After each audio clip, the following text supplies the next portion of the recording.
Camerounais de nationalité. Il a fait ses études à l'UDM, Université des Montagnes, c'est à Baganté, à l'Ouest Cameroun. Il est médecin à SOS Médecins Cameroun. Il aime la lecture, il est aussi écrivain et auteur de 5 livres, parmi lesquels Stop, assez de mensonges sur le VIH, c'est le premier. Le second, La fonction marketing à l'hôpital. Le troisième, Le jeune entrepreneur africain. Quatrième livre, Un médecin atypique. Et enfin le cinquième, Sans idée de projet à débuter sans financement au Cameroun. Bienvenue au Dr Claudel Nobissi qui est sur ce plateau de votre émission Un jour une célébrité. Nous parlerons de la Startup Academy dont il est à la tête. Nous parlerons aussi de l'entrepreneuriat industriel et de son concept J'ai vendu mon lit. Monsieur Dr Claudel Nobissi, bonjour et bienvenue. Bonjour et merci pour votre invitation. Sentez-vous chez nous? C'est un honneur pour moi. Alors, c'est vrai que la question n'était pas à l'ordre du jour, mais je ne vais pas m'empêcher de la poser. Votre premier livre, Stop, assez de mensonges sur le VIH. Il y a quel mensonge sur le VIH? Alors, c'est une très belle question. Ce qu'il faut savoir d'abord, c'est que lorsqu'on rédige un ouvrage, l'élément le plus important, c'est le titre. Parce que le titre doit pouvoir à lui seul interpeller le lecteur et pousser le lecteur à comprendre le message global qu'on souhaite transmettre à travers l'ouvrage. Alors les mensonges, en réalité, il ne s'agit pas des mensonges. Il s'agit de certaines informations connues de la communauté scientifique avec des références reconnues sur le plan international, mais dont on ne fait pas suffisamment de marketing dessus ou de communication dessus. Ça veut dire qu'il y a beaucoup de patients qui ne sont pas au courant de ces informations. Je vais prendre quelques-unes. La première information est la suivante. La plupart des personnes ont déjà eu à faire un test de dépistage du VIH, soit lors des campagnes de dépistage, soit dans un hôpital, soit lors d'une affection ou peut-être par inadvertance, on a eu à réaliser un test qui s'est révélé par exemple positif. La première chose que beaucoup de gens ne comprennent pas, c'est que en fait, les tests de VIH ne détectent pas dans le sang le virus VIH. Ça, c'est une information qui est importante à comprendre. Parce que notre organisme fonctionne avec certaines entités qu'on appelle des anticorps qui sont chargés de combattre les corps étrangers qui entrent dans l'organisme, comme des virus, comme des microbes, comme des parasites. Donc, quand il y a un microbe qui entre dans votre organisme, qu'il s'agisse d'un virus, d'un parasite ou alors de tout autre microbe, l'organisme produit des substances qu'on appelle des anticorps qui doivent aller combattre ce germe qui vient d'entrer. Donc, les tests qu'on réalise, surtout les tests de diagnostic rapide qu'on utilise dans la plupart des campagnes de dépistage et tous ces tests détectent les anticorps qui sont en train de combattre le virus entre guillemets. Donc ça ne détecte pas le virus en lui-même. Et ça, c'est une importante information pour plusieurs raisons. Parce qu'il y a des cas dans lesquels le test peut détecter ces anticorps, mais ces anticorps n'étaient pas en train de combattre le virus. Étaient en train plutôt de combattre une autre maladie ou une autre situation médicale, comme le paludisme. Comme par exemple l'infection à chlamydia. Depuis l'année 2016, vous êtes à la tête d'une Startup Academy. Est-ce que les jeunes s'y intéressent véritablement, d'abord?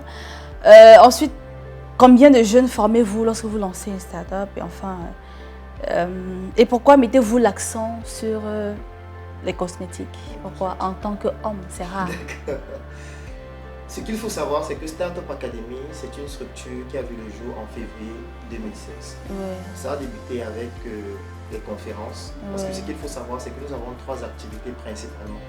Ce que nous appelons à la Startup Academy le trépied idéologique. Pardon. Le trépied idéologique, c'est dans 3 étapes. La première étape, c'est la sensibilisation.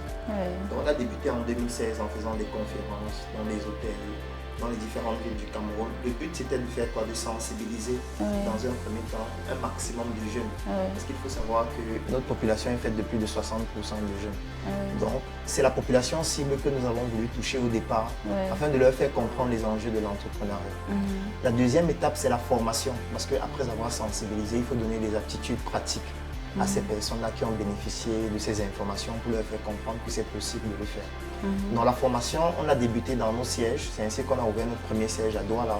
Ensuite, on a ouvert un siège à Yaoundé pour pouvoir donner dans ce savoir-faire pratique-là. Et dans la troisième étape, c'est l'investissement dans des projets. Et c'est dans cette étape qu'intervient dans la cosmétique. Mais peut-être la cosmétique est plus visible parce que ça fait partie de nos projets. Parce que nous investissons dans des projets qui appartiennent à la Startup Academy. Donc il y en a plusieurs. Parce que j'ai constaté, vous mettez beaucoup d'accent sur la cosmétique. Pourtant, vous pouvez mettre aussi l'accent sur un autre projet ailleurs plus bénéfique pour tous les Camerounais. J'en viens. Oui. J'explique d'abord le fait que la cosmétique, c'est juste l'un de Oui. ces projets sur lesquels nous avons eu à investir. Oui. Le premier s'appelle Startup Colors. C'est le tout premier projet que nous avons lancé. Oui. C'est un projet à travers lequel nous fabriquons des produits comme de la craie, Oui. ou encore de la peinture, parce Ouais. que c'est une aberration que ces produits soient toujours importés. Ouais. Le deuxième projet que nous avons mis sur pied, c'est Startup Cosmétique, parce que ce qu'il faut savoir, c'est que les cosmétiques représentent plus de 150 milliards de chiffres d'affaires au Cameroun. Et un autre élément important, c'est que tout le monde utilise des produits cosmétiques, Ouais. et parfois plusieurs fois par jour, surtout les femmes. Ouais. Parce qu'il y a beaucoup de gens qui ne savent pas que le dentifrice est un produit cosmétique. Bon, tout le monde va se brosser tous les jours. Vous Ouais. allez utiliser un savon, vous allez utiliser une huile. Une femme va mettre un rouge à lèvres, elle va Ouais. mettre un fond de teint, elle va Ouais. mettre un parfum, Ouais. etc. Donc en fait, tout ça, ce sont des produits cosmétiques qu'on utilise plusieurs fois par jour Ouais. et dont le marché est contrôlé à 75% par les étrangers. Wow. Et 75% par les Par les étrangers. étrangers, bien sûr. Et c'est une aberration. Et quand je parle de cosmétiques, j'enlève les intrants qui sont aussi majoritairement importés. Donc c'est un secteur d'activité très stratégique dans lequel nous avons voulu nous investir de façon beaucoup plus dynamique. Ouais. Parce qu'il est quand même insensé en 2020 de Ouais. continuer de se laver avec un savon importé. Pourtant c'est D'accord. une technologie élémentaire. Mhm. Vous encouragez vos jeunes frères et sœurs à se lancer dans l'entrepreneuriat via les réseaux sociaux. Avez-vous le sentiment que vos messages sont entendus? Et est-ce qu'ils s'y intéressent vraiment et se lancent vraiment dans l'entrepreneuriat? Ça, c'est une très belle question qui me permet de revenir sur un pan de la question précédente à laquelle je n'ai pas apporté les chiffres, c'est-à-dire combien de jeunes nous avons déjà formés à ce jour. Ouais. Alors, ce qu'il faut savoir, c'est qu'aujourd'hui, nous sommes déjà à plus de 7000 jeunes que nous avons formés en pratiquement 3 ans, en sachant que notre communication elle est exclusivement digitale à travers nos plateformes en ligne, notre site internet, Startup Academy 237.cn, ou encore notre page Facebook, ou encore les numéros WhatsApp où nous avons des professionnels dans l'entrepreneuriat qui encadrent dans ces jeunes-là. Vous formez aussi Donc, via WhatsApp? Oui, bien évidemment. Donc, ce qui est important de comprendre, c'est que ce chiffre, bien que n'étant pas glorieux, Ouais. nous montre quand même qu'il y a un certain engouement. Ouais. De plus en plus de jeunes sont intéressés par l'entrepreneuriat. Peut-être par défaut, peut-être parce qu'ils n'ont pas pu trouver d'emploi, peut-être Ouais. par rapport au taux de chômage qui ne fait qu'augmenter, Ouais. peut-être parce que les écoles ne répondent plus spécifiquement aux besoins Ouais. des étudiants qui ont eu à faire beaucoup d'études et qui finalement se rendent compte que leur diplôme ne leur permet pas de s'insérer dans la société. Donc de plus en plus, il y a une croissance et une effervescence et on peut en être tout fier. Et on invite donc le maximum de personnes qui ont des compétences qu'ils peuvent transmettre à d'autres jeunes Ouais. de s'intéresser à ce secteur d'activité-là Ouais. afin qu'ensemble, on soit encore plus efficace. D'accord. Alors, monsieur Dr Claudel de Bessie, c'est quoi le concept « J'ai vendu mon lit » ? Quand on vend le lit, c'est pour dormir où? J'ai vendu mon lit, c'est un concept que j'ai commencé à utiliser après la faculté de médecine, parce que je suis sorti en 2014. Ouais. Et quand j'ai fini la faculté de médecine, je me suis rendu compte que je ne connaissais rien. Pourquoi je dis que je ne connaissais rien? Parce qu'il y a beaucoup de choses qu'on n'enseigne pas en faculté de médecine et que sur le terrain, on devient juste des exécutants. Je vais prendre un exemple tout simple. En faculté de médecine, on va nous parler par exemple du paludisme. Ouais. On va nous expliquer ce que c'est que le paludisme, la physiopathologie, comment traiter le paludisme. Mais dans les livres, on va nous parler de certaines molécules qu'on doit utiliser pour traiter le paludisme. Ouais. Et en général, ces molécules-là ont été mises sur pied par des laboratoires étrangers. Ouais. Ce qui fait qu'on va retenir le traitement du paludisme avec un traitement qui provient d'une industrie N'est pas la occidentale nôtre. Ouais. ou indienne, ça va dépendre du Ouais. pays. Donc on devient donc des exécutants en tant que médecin. Ouais. Moi par exemple, j'ai mené une enquête. J'allais dans des hôpitaux, c'était dans la ville de Yaoundé, j'ai eu un échantillon de 53 hôpitaux. Et je posais une question aux médecins, est-ce que vous pouvez me citer 3 médicaments qui sont fabriqués au Cameroun? Et 90% des médecins n'arrivent pas à citer un seul. Et c'est un gros problème. Parce que les médicaments qu'on utilise à l'hôpital sont aussi importés. Ça veut dire que le Cameroun doit rembourser l'argent de ces médicaments en devises. Et le médecin, quand il sort donc de l'école, il devient donc, il est au plus bas de la chaîne. Donc il est en train de faire tourner les industries occidentales Oui. avec ses prescriptions médicales au quotidien. Oui. Et aucun autre pays ne fait ça. Nous sommes les seuls à le faire, du moins beaucoup plus en Afrique subsaharienne. Ouais. Aux États-Unis, on ne consomme pas les médicaments qui ont été fabriqués en France, en tout cas très peu. Et qu'eux, ils consomment aussi le paracétamol. Ils Mais fabriquent leur- Oui, ils fabriquent leurs propres médicaments Ouais. avec les industries américaines. Ouais. C'est la même chose en Chine, c'est la même chose en Italie, qui est aussi en Europe. Les Italiens consomment les médicaments fabriqués par les industriels italiens et non ceux français. Ouais. Nous, en Afrique subsaharienne et au Cameroun en particulier, nous, on passe le temps à prescrire des médicaments qui viennent de la France, qui viennent de l'Inde, qui viennent de l'Allemagne, De la qui viennent Chine. de l'Italie. Parce que depuis l'école, on ne nous enseigne que ça. Ouais. Je vais vous prendre un exemple. Il y a un livre qui est reconnu comme étant l'un des meilleurs guides de prescription médicale Ouais. au Cameroun. Ouais. Ça s'appelle le Vidal. Si vous partez dans les pharmacies, il y a un très gros livre que les pharmaciens utilisent, ça s'appelle le Vidal. Il y a même une application mobile.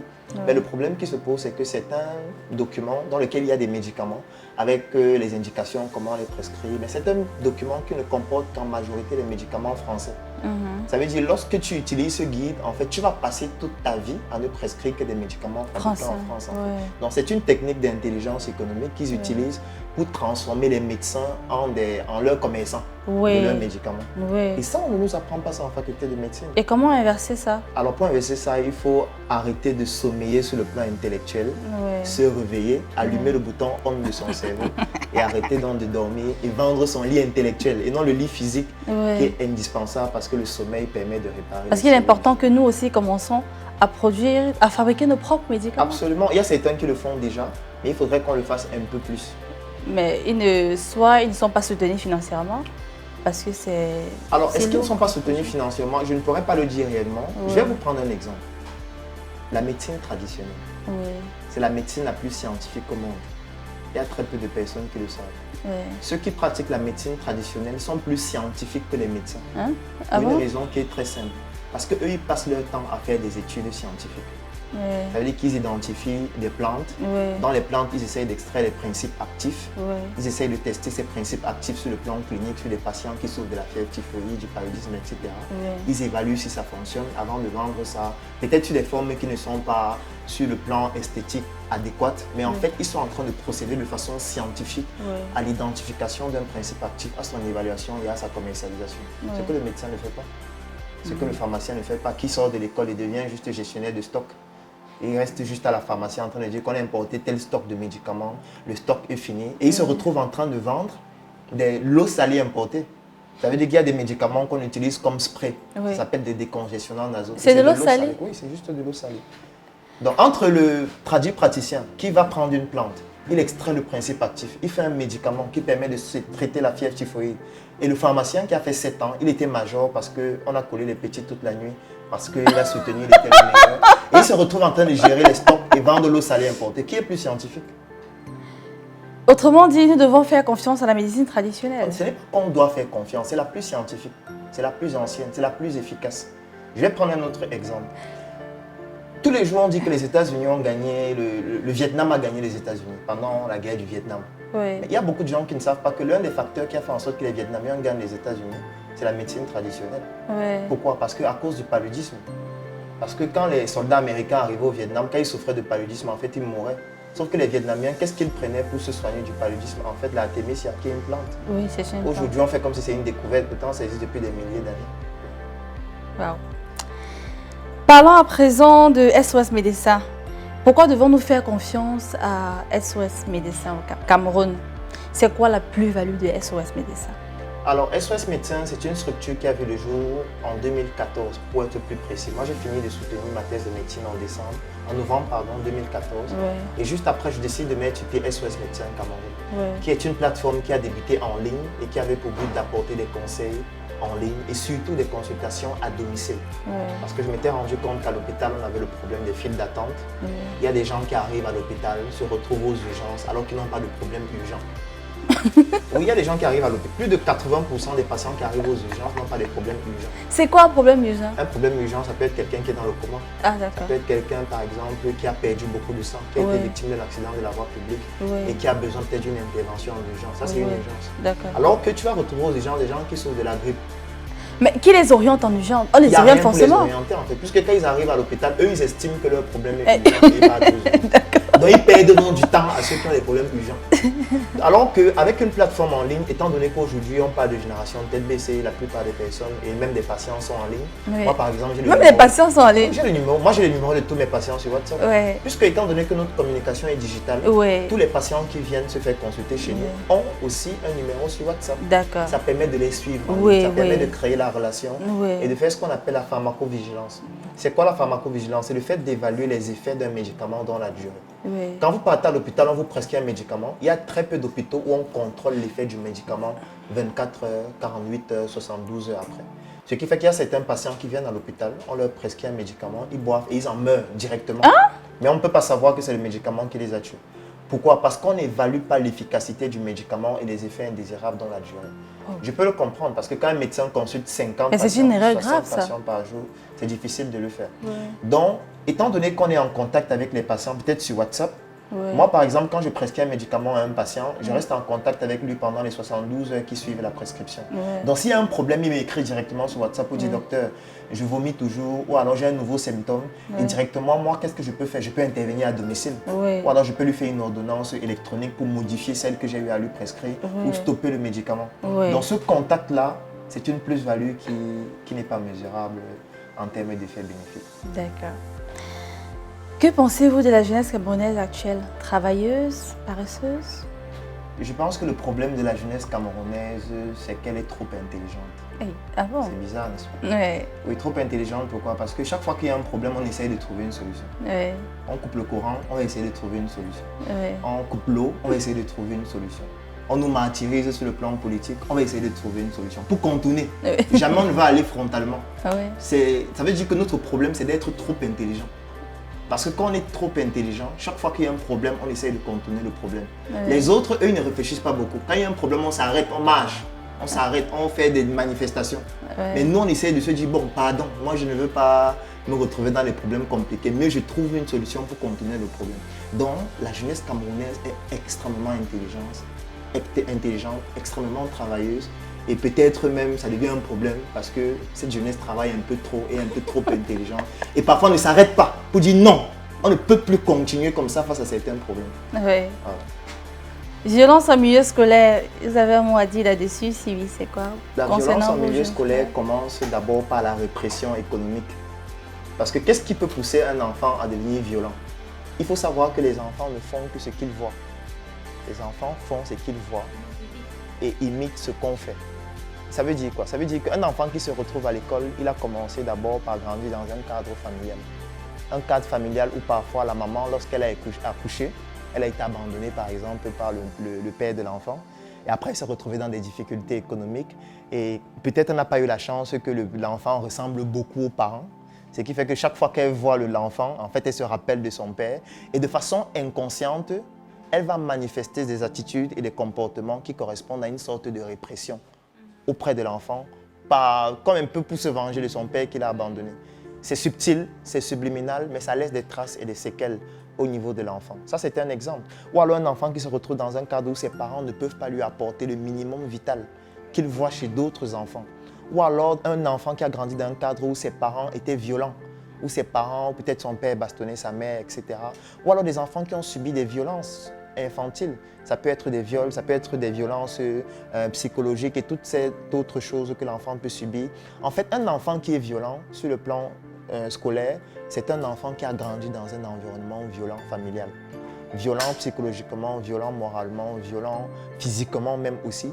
Et les répercussions donc de tout ça, sur le plan familial, sur le plan sociétal, en regardant ce qu'il voit à la télévision, en regardant ce que les aînés font, naturellement, il comprend qu'il faut aussi qu'il se défende de façon violente lorsqu'il fait face à certains problèmes. Donc, c'est trop facile d'accuser l'école et le système éducatif qui est médiocre, parce qu'il faut l'avouer, parce qu'on apprend des choses inutiles qui ne servent à rien, qu'on doit même parfois enlever même de l'école totalement. Je vais vous prendre un exemple. Ce que je vais dire, ça peut choquer. Il y a des formations qui sont inutiles. Quand je dis inutile, c'est par rapport aux besoins que nous avons actuellement dans notre pays. Lorsque quelqu'un va à l'école et il décide d'étudier par exemple la géographie, c'est bien. La géographie, c'est très bien. C'est une très bonne discipline qui peut permettre de résoudre certaines problématiques. Mais j'ai envie de me poser la question, avec les programmes de géographie qu'il y a à l'école, comment est-ce qu'il va faire pour s'insérer sur le plan professionnel lorsque même les médecins ne trouvent pas d'emploi? Les médecins au Cameroun, on ne le dit pas suffisamment, le Cameroun forme en moyenne 1000 médecins par an. Ça, c'est une statistique qui a été donnée par l'ancien vice-président de l'Ordre national des médecins du Cameroun il n'y a pas 6 mois. Et sur les 1000 médecins, il y a environ 700 qui ne trouvent pas un emploi décent par an. Ce sont les médecins. Je veux dire, quand le médecin lui-même n'arrive pas à trouver un emploi décent, combien de fois celui qui a fait géographie? Donc j'ai envie de dire, pourquoi donc continuer de former des gens à faire des disciplines qui vont faire en sorte que sur le plan professionnel, ils aient énormément de difficultés à s'insérer compte tenu de notre environnement. Donc ces disciplines sont importantes, comme je l'ai dit précédemment. Mais par rapport à notre environnement, normalement, on devait réorienter les professionnels, les étudiants à pouvoir faire des disciplines. Ou alors, lorsqu'ils font ces disciplines, qu'on puisse leur montrer de façon pratique comment ils peuvent mettre ça sur pied de façon opérationnelle juste après leur formation. Docteur Claudel Nobissi est-il marié? Pas encore. Pourquoi? Parce que le moment n'est pas encore venu, on va le dire comme ça. C'est vrai que j'ai une vision particulière concernant l'amour. C'est un thème que les gens aiment beaucoup, l'amour est monté, l'amour est descendu. Pour moi, l'amour, c'est une distraction. L'amour, c'est un luxe. C'est les gens qui ont déjà atteint un certain niveau qui peuvent parler de l'amour. Nous, on n'est pas au niveau où on doit parler de l'amour. Monsieur, docteur Claudel Nobissi n'est pas amoureux? C'est dramatique ce que je dis, n'est-ce pas? Ça peut choquer. Je suis choquée. En fait, il n'y a que les intérêts qui guident nos choix. Et pas l'amour. Et quand je dis intérêt, ce n'est pas l'argent. L'argent, c'est le Autrement dit, intérêts. aucune femme ne partage votre vie ni votre lit? Non, ce n'est pas ça que je suis en train de dire. Je suis juste en train de faire comprendre que on nous a mis dans un monde où c'est l'amour. Il faut être amoureux, il faut aimer la femme, aimer l'homme, etc. Oui. Mais on est en train de nous éloigner du fait que c'est d'abord l'intérêt qui doit guider notre choix. Parce qu'aujourd'hui, l'orientation scolaire, ça commence avant même de se marier. Je vais vous expliquer. Il y a des gens qui disent qu'ils vont orienter leurs enfants quand ils seront en troisième. Oui. Choisir s'ils vont faire la C ou la A. Non, l'orientation, c'est avant de tomber enceinte. Parce que si vous décidez de vous mettre avec un homme parce que vous êtes amoureux et que vous commencez à faire des interviews, faire beaucoup de choses jusqu'à l'enfant vient. Oui. Et quand l'enfant vient, vous ne vous êtes pas rassuré que vous avez les prédispositions financières pour garantir un certain avenir à l'enfant. Vous avez orienté cet enfant. Parce qu'il y a certaines opportunités qu'il ne pourra pas saisir parce que vous n'avez pas d'argent. Oui. Je prends un exemple. Il y a certaines écoles où il ne pourra pas aller parce que vous n'avez pas d'argent. Oui. Il y a certains environnements qu'il ne pourra pas fréquenter parce que vous n'avez pas d'argent. Et que vous avez choisi par l'amour, sans prendre en considération les intérêts et ce que vous êtes capable de réaliser après, que l'enfant n'ait pas accès à certaines opportunités. Voilà comment l'amour oriente nos enfants au quotidien. Les gens font des enfants parce qu'ils s'aiment, parce qu'ils sont amoureux, parce qu'il pleuvait. Parce qu'il pleuvait. Ce qu'on peut faire avec la pluie, ils étaient en train de faire l'amour. Alors ce qui se passe, c'est quoi? C'est que l'amour, c'est un luxe. L'amour, c'est pas pour des gens qui sont pauvres. Quand on est pauvre, la première chose qu'on doit faire, c'est chercher des revenus pour améliorer ses conditions de vie. C'est la raison pour laquelle aujourd'hui, de plus en plus, très peu d'hommes peuvent se mettre avec une femme qui ne faut rien. De plus en plus. C'est avant que nos parents allaient au village, ils prenaient une femme qui va juste venir s'occuper de la maison. Aujourd'hui, si vous ne faites rien, vous n'êtes rien. Si vous n'avez pas d'argent, personne ne vous respecte. Et comment est-ce que dans ce contexte, on veut nous parler de l'amour lorsqu'on n'a pas d'argent? Ça peut choquer, ce que je dis. Je ne suis pas en train de dire que l'amour est supérieur ou l'argent est supérieur à l'amour. Parce qu'il y a plusieurs types d'amour aussi. On peut aimer ses parents, on peut aimer ses enfants. Mais lorsqu'on sort du cadre familial, on aime aussi sa femme. Et on se retrouve dans la jungle qu'est l'environnement, la société, on doit d'abord savoir qu'est-ce qu'on peut apporter à l'autre avant de parler d'amour.